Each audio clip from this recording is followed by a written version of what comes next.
About the current issues of controlling remote personnel, Dmitry Kandybovich is going to talk.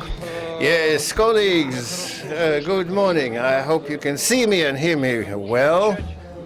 I guess we can start. Let me just share my screen.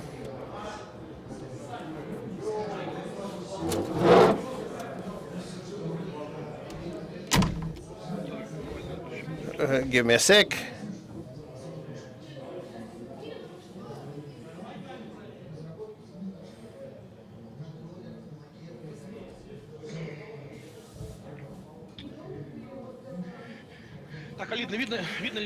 So, can you see my presentation now? Is everything fine? Can I start?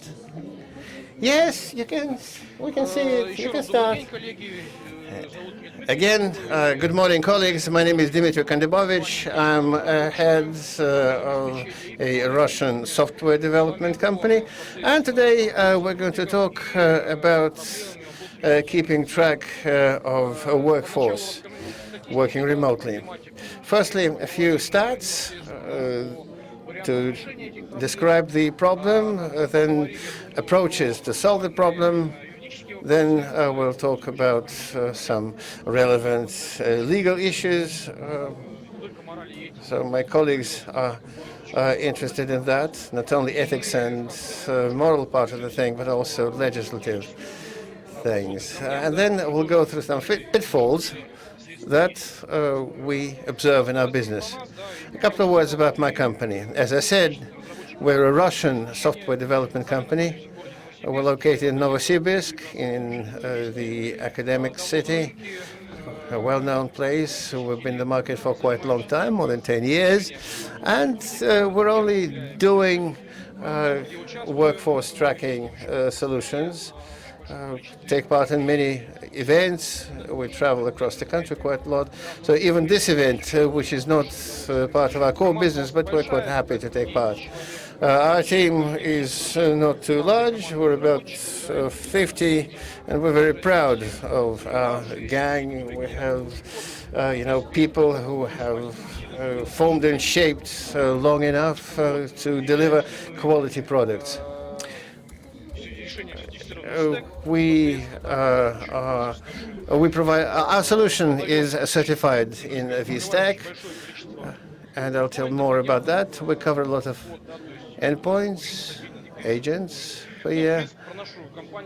So basically, that, in a nutshell, is all about our company. We're a small company, but we generate a very good product in terms of price quality, and also we're certified and part of the VStack. Now about the subject matter. It's clear the threats and risks the business runs, they can be classified as external threats versus internal threats. And because somebody sets the topic in IT, and then mass media start coming back to us to that. So we've always seen the situation where external threats were in the focus of attention. So AVs, ransomware, lots of stats was shown. So somebody would come into your environment, and that was the focus of the discussion so far. Whereas there haven't been a lot of discussions about the internal risks, about whatever your insiders could do. But now the times are changing, and I'll also say why. So in our opinion, the bias, the risk bias goes towards the workforce. Why? So the social engineering subject has started developing in the past years. So you can protect yourself technology-wise however well you can, but then the attackers may find a way to get inside you by being able to leverage your employees. And also, now that people work a lot from home, when they are at home, so they're not subject to your daily control and monitoring. They feel free to do whatever they like. So now the focus shifts towards the workforce. And I guess this thing is going to keep growing and developing. A couple of words about the risks that we are seeing from colleagues working next to us. Here are the two main risks. But I'll start the risks that's not part of the slide. Firstly, it's about fraud. We in Russia have a lot of fraud in different spheres, all sorts of fraud. You can share the best practices. This is, again, a unique characteristics of the threats. It's difficult to calculate the exposure to fraud. Companies are reluctant to share the information about that, and so the information is rarely shared. So it's usually discussed, say, in a narrow circle and not coming outside. So the risk of fraud, internal fraud, has been in place always. It's still there, and it will remain. In a few minutes, I'll tell you how you can handle it and what tools you can use. And the second risk that you can mention, it's quite a long-known risk. It's about information leakage. There's some stats about this in the market. So again, certain discussions are going on about that. But the Russian mentality is like we most only respond to what already happened rather than try to forestall what has not yet happened and what we're risking to happen. And so companies who are in small and medium business who don't really have strong procedures to protect themselves from such risk don't even understand the value of the information they have. So the information leaks are quite typical. But I think it's not currently as hazardous as the thing how our people are work. So for some reason, this subject has not been covered extensively in mass media. We know that we have one of the lowest productivity indexes among the developed countries. But business knows that people may do hack work, may not be doing as much as they can, but somehow they don't know how to handle it. Let's go quickly through the stats. So the first stat is about the leak channel. So it's not new statistic. It's probably a bit obsolete, but what can we say? It's clear that information can be leaked either through the network. There are lots of tools for that, file shares, social media, and other things. Another way is to do it through some connectable device, some printers, flash drives, mobile devices, and so on and so forth. So this is the second segment that the attacker can use to take the information out.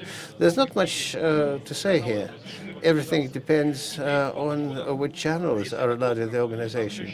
There are two approaches. If it's a government organization, there's an open perimeter and there's a closed perimeter where there's not even any access to the internet.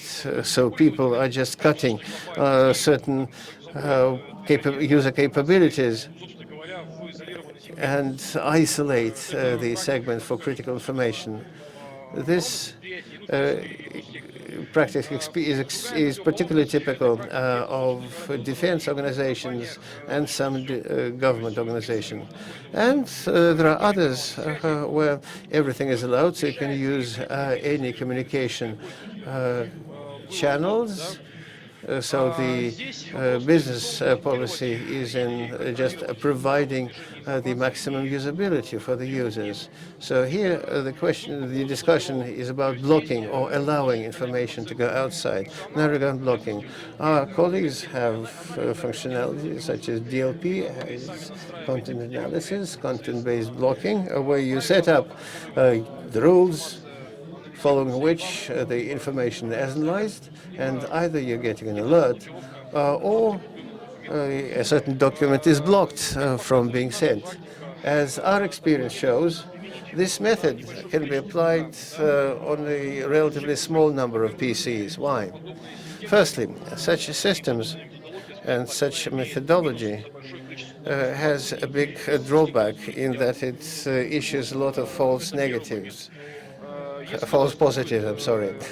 That's the point, the first thing. If you have lots of false positives, then with time the security officer starts ignoring these events.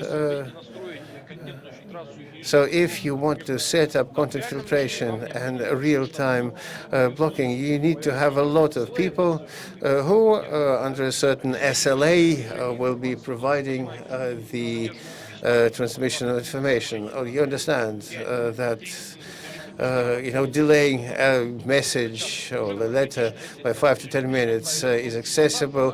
30 minutes to an hour is already not too pleasant, but if it will only be sent tomorrow, then business will never tolerate that. So in order to provide the blocking regime, you need to maintain quite a lot of specialists, professionals who will be tracking every incident that happens on live and approving or rejecting the information transmission. The second thing that you can say here, that if you want the analysis and blocking to happen online, this will load the machines quite substantially, and the analysis will run on the endpoint. That will impose a considerable load on the system. Also, you need better hardware on the server side so that this content analysis could run properly. And also, again, people who will control it, monitor it, and support it. So it appears that the blocking approach for content or done the old way, it's not the best way to go. There's a combined option where you restrict intercept channels, so business develops a strategy themselves, what to use, what's important for them, where their customers are, and how they communicate with them. And after that, irrelevant channels are just blocked, and the rest remain. So we get this compromise, which is quite reasonable. Also, there are some tricks. For instance, you can say that some channels are blocked, but in real technology terms, to keep them open. And people will probably learn about that from hearsay, and that would be like a breach in the wall. So you need to keep an eye on them with special attention. So, because malefactors will probably try to exploit them. Alina, I have a question. Do you see my presentation now? Because my colleagues are saying that they can't. I just have two monitors, and maybe this is the problem. Everything should be fine. Well, we can see you. Okay, then. All right. Regarding the data leak channels, the most relevant channel now is about mobile devices. So a person brings some device within the perimeter and can do anything. In this case, the whole idea of blocking becomes irrelevant. What about that? Well, if it's an office, there are colleagues that can see you, how you use a camera, for instance. So that disciplines people a bit. But talking about remote operation, there's nothing to discuss. The person is outside the perimeter, they're out of control, they can use their device whichever way they can. Perhaps this is one of the biggest trends now in terms of data leak.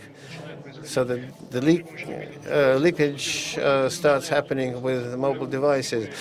One thing is because the users are becoming smarter, and second, if there's a malicious insider that penetrated within your organization, they will be professionals, they will be educated, they will know that they will probably be tracked, so they will never be using the issued devices.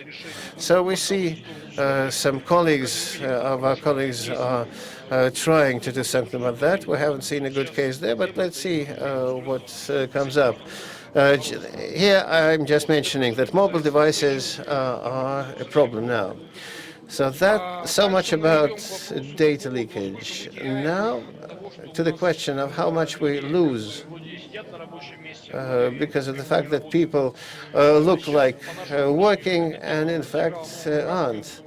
So there are new aspects that have been added to it lately because lots of businesses that go for homework, and so if the person keeps working quite okay for the first week and then see that nobody's keeping an eye on them, they will try to stay within their comfort zone. So the statistic that I'm going to show you is quite old. It was collected from employees working in the office. The selection was done based on quite a large bracket of respondents, several thousand. These were people working with PCs in the office, but who were not monitored all the time.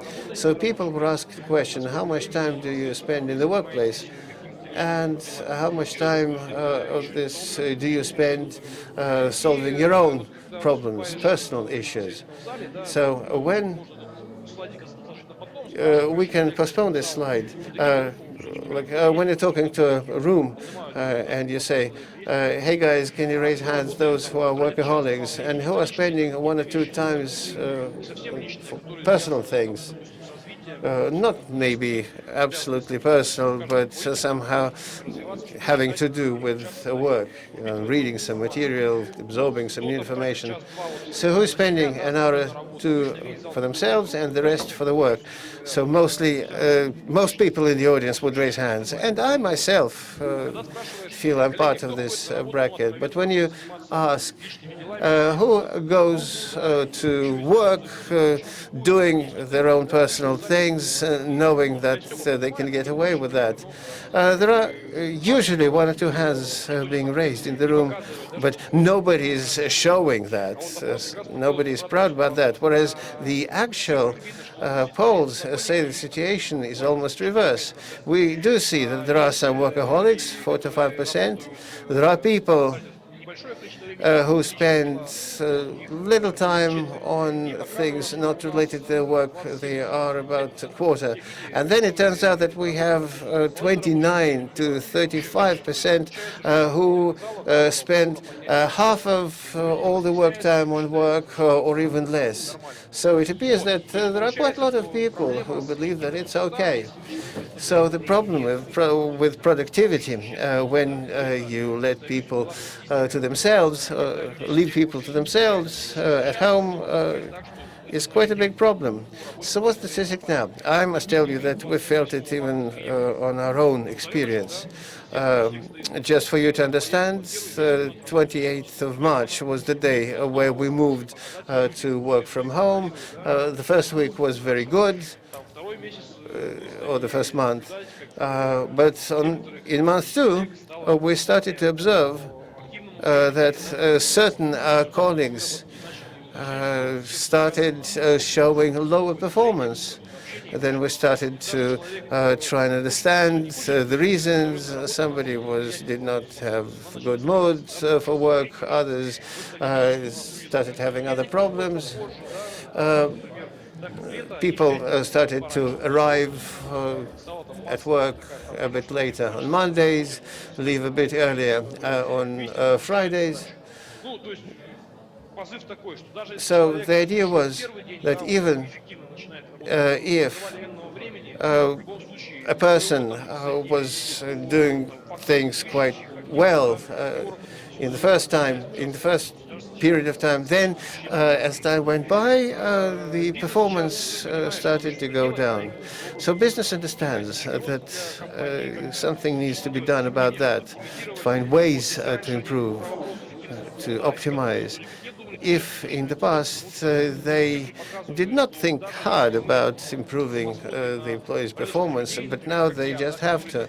If they take a look at conscientious people who may take 1 or 2 hours from their work time, but it means that we're talking how much they lose of non-loyal employees. If we're losing a couple of hours a day, we decided not to try and devise complicated formulae and calculations to compare our losses versus our competitors. We ran quite a simple calculation. 100 employees with an average monthly pay of 30,000 rubles. So the total salary fund 3 million rubles a month. So imagine we're losing 25% because people don't use that time to do work. It means that 8 to 14 hours a week, or 1 or 2 hours a day, is the time that people are just not working for you. And so the salaries for that time are just a pure loss. So companies start thinking about that. And again, our problem with employees is first fraud, second data theft, and third loss of productivity. These are the 3 areas where business can try and improve the situation, provided they have the right tools. Now about our solutions. We developed a solution called Staff Corp for information security, keeping track of work time, and control the employee performance. We don't only do DLP.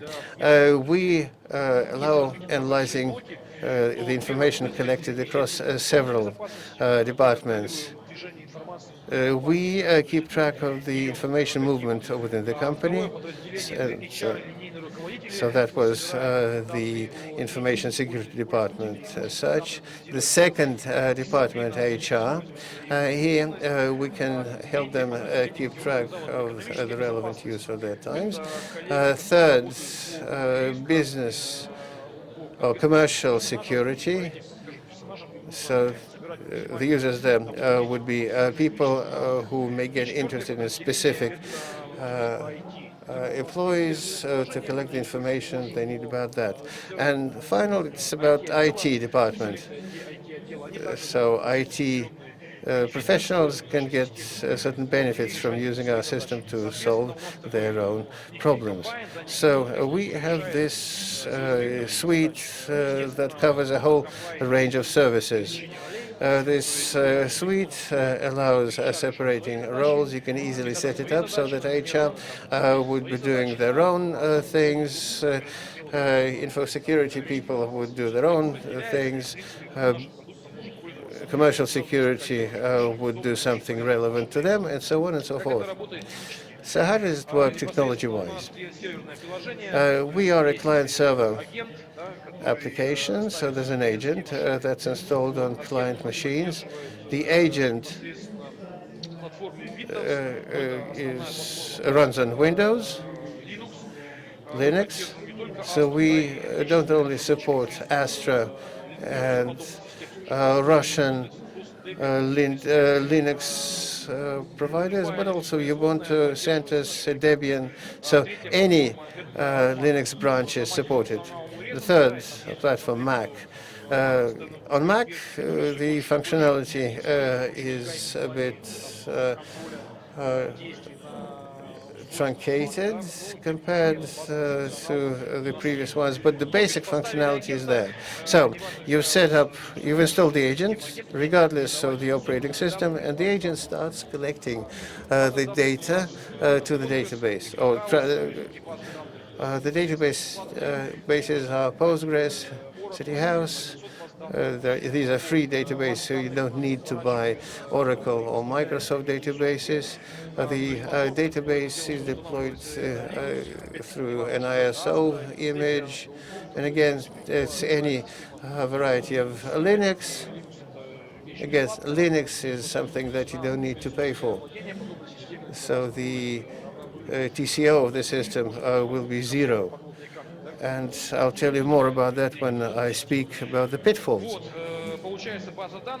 So you get this database, and access to this database is provided via a web console where you can set up certain roles. So using this web console, you process the data.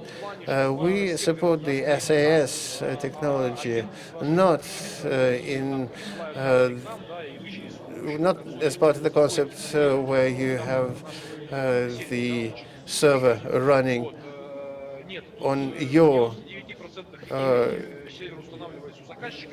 in the cloud, so that you just no. In most cases, 99%, the server installed on premises within the perimeter of the customer, because there are very few customers that allow this to go outside the perimeter. No, the essence of us calling it SAS is that is done outside the local network, local area network. So if a person starts working remotely via the agent can easily collect the data, and whenever they connect to the server, the data is sent over HTTPS.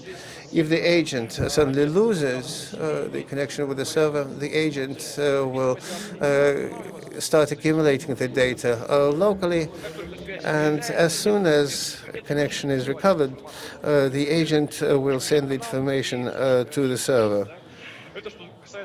So much about the agent operation. Also, as I said, you can just gain access to the database via the web interface, wherever you are. It's very good for managers if they are outside the LAN or domain, but want to get information, get access to the information. It's also good when you have a heavily distributed structure, many branches across the country. Some branches don't really have good communications, so it is not always practicable to transmit the logs all the way to the head office, to the central location. So the product runs very well in distributed environments and does not bind the user to the local area network or to VPN. This is very important. As to the approach as such, as I said, it's not really that we're trying to do import substitution. It's just that when we started to develop our solutions, we compared the capabilities of different operating systems, Linux versus Windows, for instance. And then we arrived that Linux has a lot more benefits. Firstly, it's free.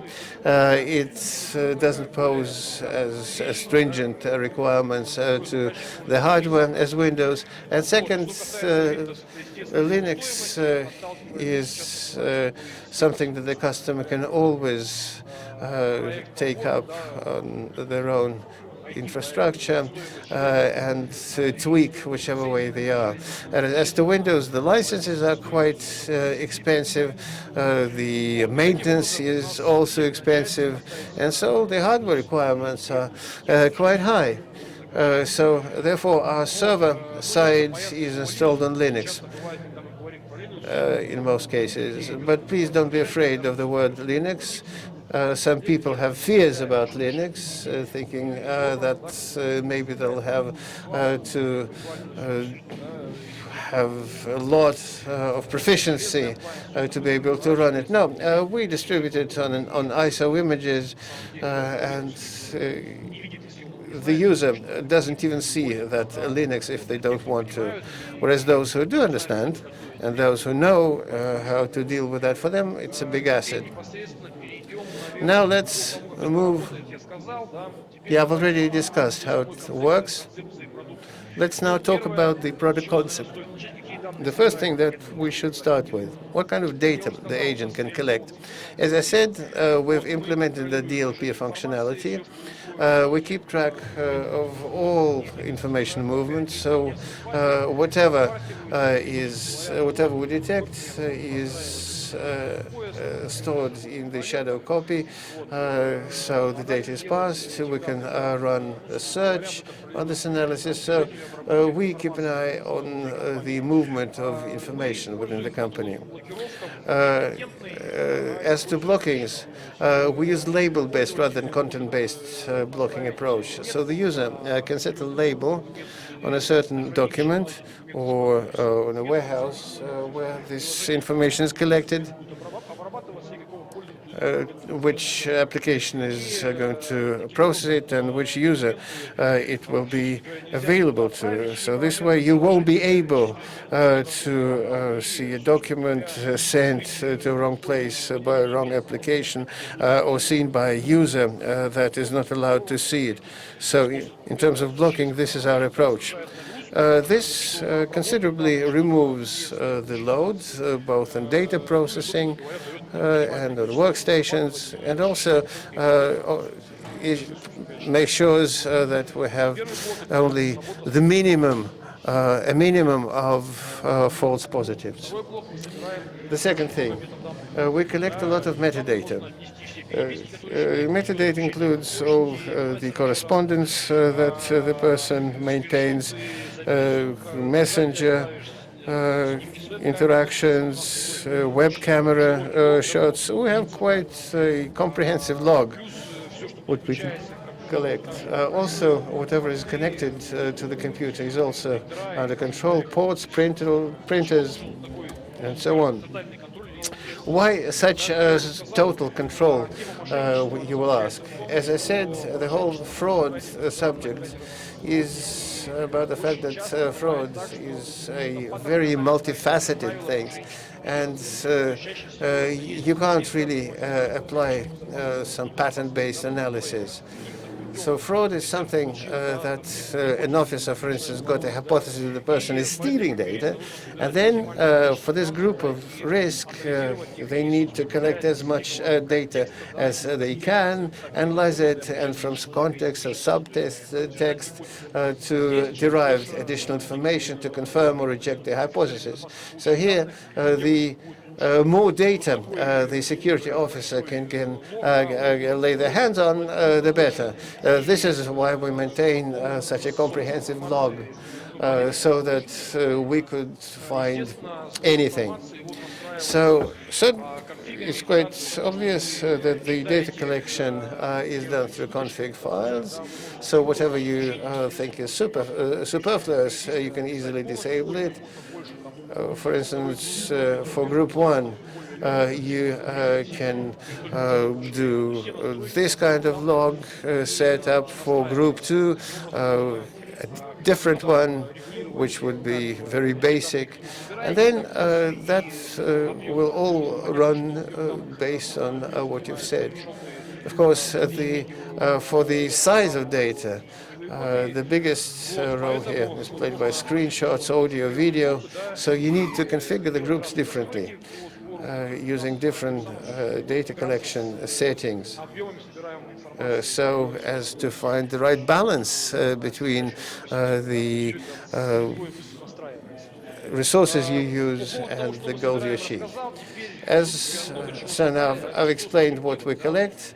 So now about what to do.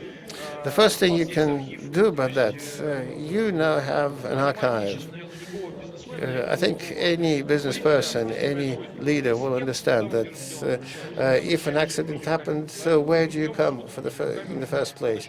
We go to the CCTV cameras, right? So we started going through the video archive to try and see how the incident was unfolding. In terms of IT security, there's nothing different there. So unless you have an archive, you'll never understand who, what, where, and when happened.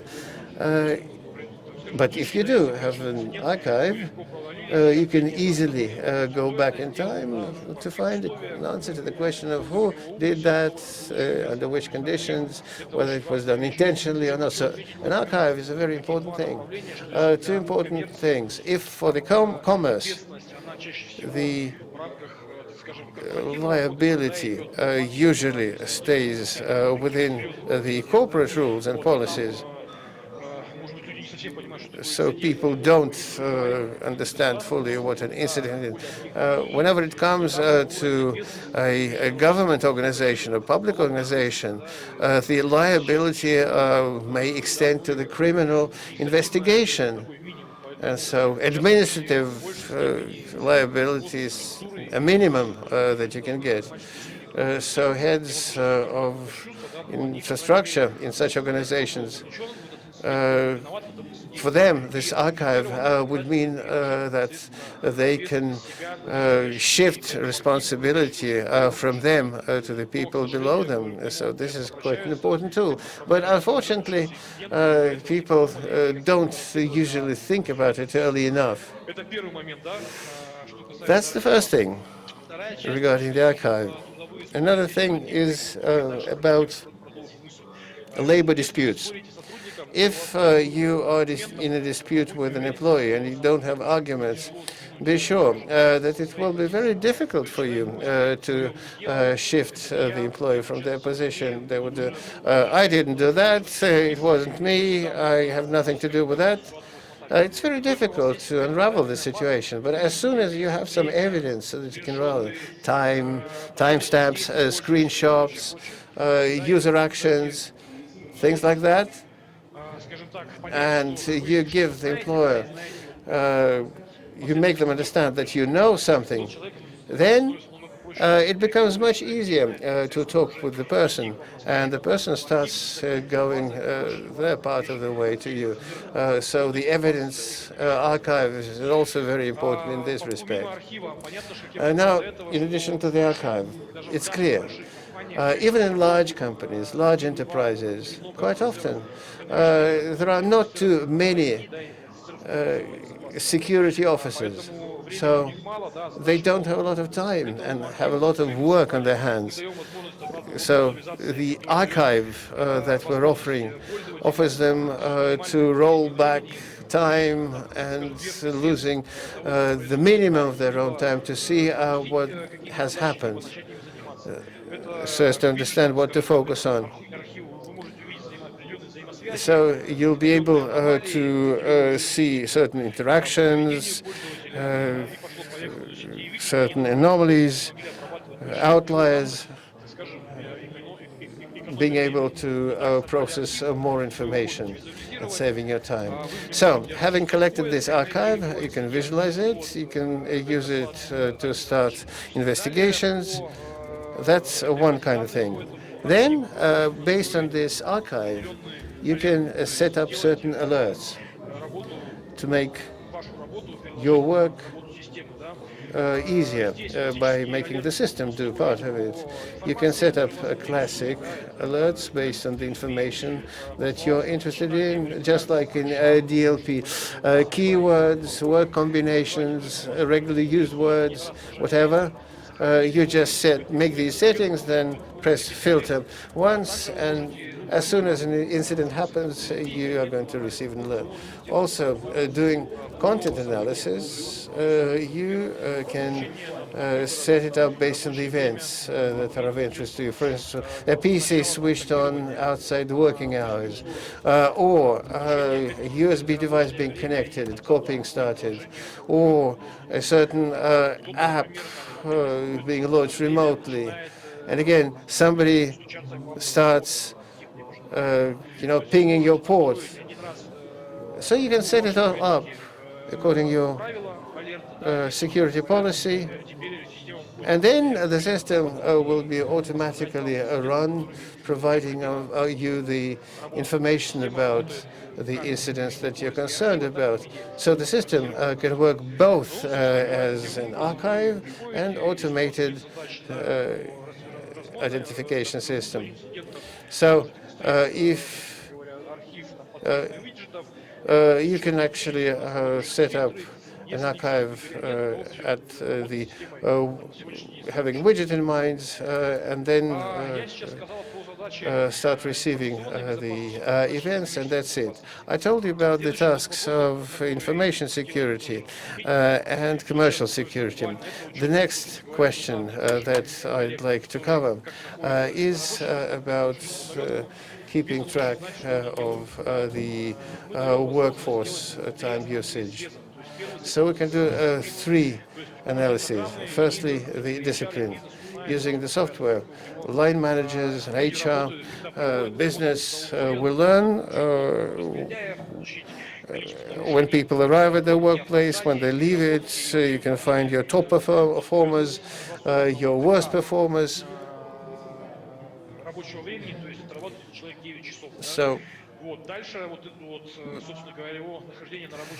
then what they do in their workplace, the activities. So arriving at work doesn't mean to start working.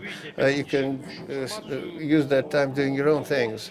Here you'll see exhaustive information about how much time the person has been actively using PC. Again, run analysis, who is the best, who is worse, why.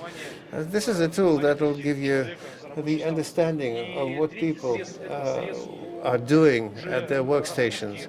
And the third view is to separate work-related and non-work-related activities based on the apps or resources that they access. You can, for instance, color code these apps or resources and see immediate view of the productivity and performance of your employees. It's actually quite exciting. You can run a pilot of this solution and already have a very good understanding of what's happening in your organization, even before you have purchased our product. So you can gain tremendous benefits even at the pilot stage. Now about IT. Because you have an endpoint and we can manage the machine remotely, we can block certain applications from launches. We can control internet sites using blacklists and whitelists. For instance, you see that some resources are being visited too often, so you just block them, or you can just leave the whitelist. So that only those resources are available that you want your people to use. This will take away a lot of concerns. For instance, the one that employees may gain access to some unsafe sites. Also, as I said, we keep track of ports. You can restrict connecting certain media. We can set up white and black lists of flash drives. So, for instance, you can allow only devices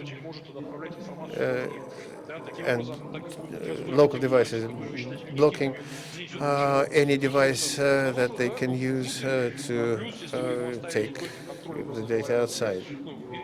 So, if you only allow transfer information to these devices, you will remove the possibility of information going out.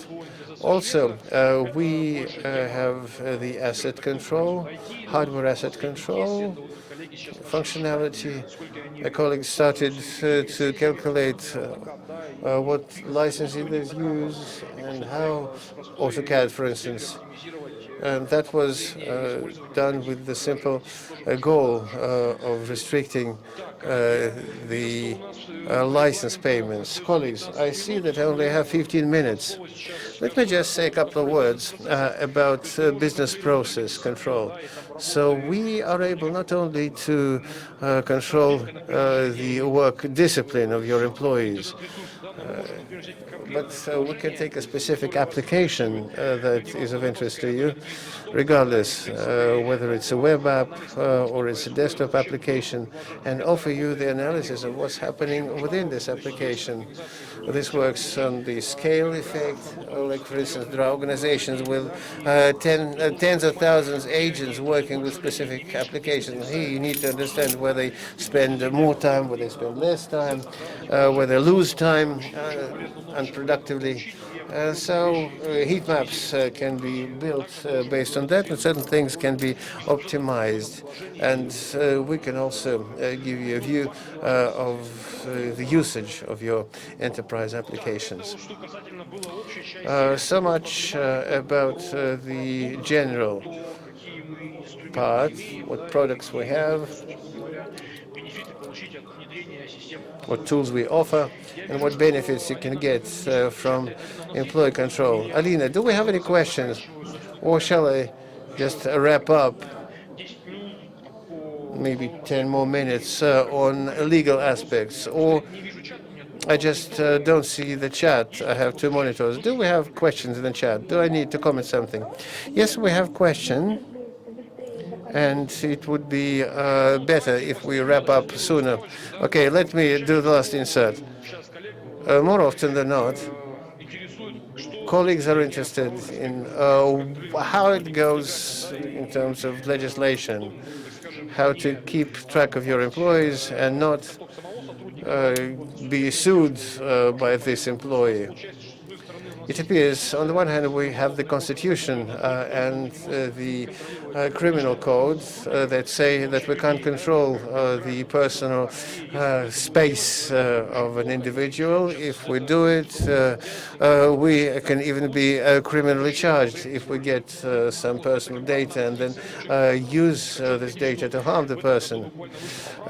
Just this year, an amendment has been endorsed to Federal Law 138, where where a more detailed definition is given about what's being used to collect information. So software has been mentioned to the list of special tools. So on the one hand, there's this personal space of a citizen that you can't touch. On the other hand, there are laws that directly specify our activities, like the labor code. So here we look at a person as a participant in the labor relationship, rather as just private individuals. So Law 152 on commercial secret and law on critical infrastructure that allows using measures to control operators. There's also corruption control law that restricts certain actions. So there are certain legal instruments that issue direct guidance to control these individuals. So how do we do that? Very simple.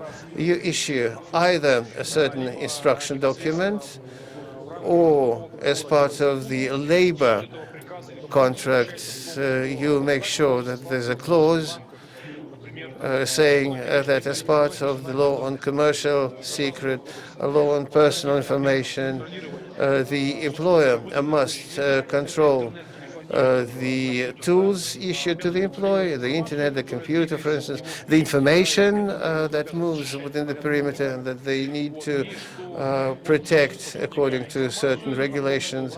And also, the employee is informed that as part of their responsibilities, all the actions and movements within the perimeter of organizations are subject to control. So referring to certain laws and having informed the person on in the situation, you make sure that you get relieved of any responsibility.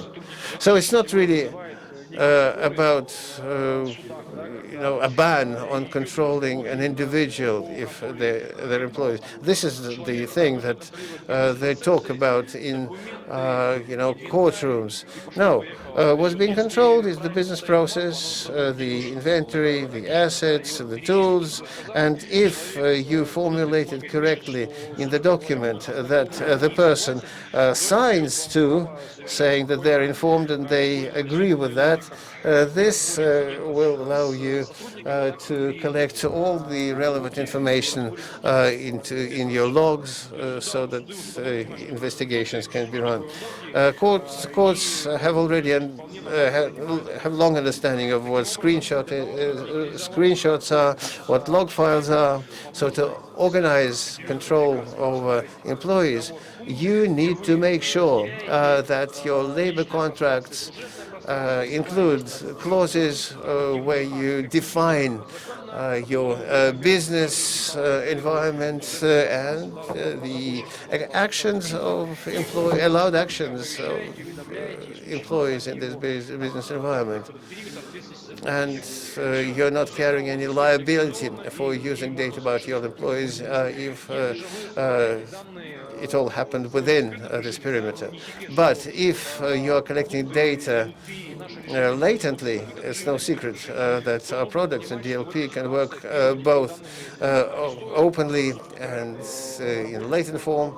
Then you have to understand that you shouldn't you shouldn't use this data because the employee can come back to you against you for not collecting the data properly. So we never recommend that to the users of our products. And perhaps the last thing, to protect business and CEOs 100%, I also recommend issuing a regulation or an instruction to the security officer which would have this clause saying that you're collecting work-related information, and if some personal data gets into that bulk of information, if the security officer uses that for some of their own purposes, they will become liable under the federal law on personal data. And again, they need to be informed that should they do that, it will be a criminal offense. And that will certainly shift the responsibility from the executive. So, colleagues, if I need to have at least a few minutes for questions, then I'm wrapping up. Yes, thank you, Dmitry, very much. We have one question. Can you say, in your company, you have this workforce control mechanism. What kind of measures do you apply to non-bona fide workers? Well, I'll be frank. We're an IT company. IT is somewhat different. So the plan that is being delivered to a person is not only run by discipline, but also by the outcomes. We don't impose any penalties. What we need is to understand what's happening. So you remember, I explained in the beginning that as soon as we went home for work, it was fine initially, and then started being not as good. So this information is something that our management uses.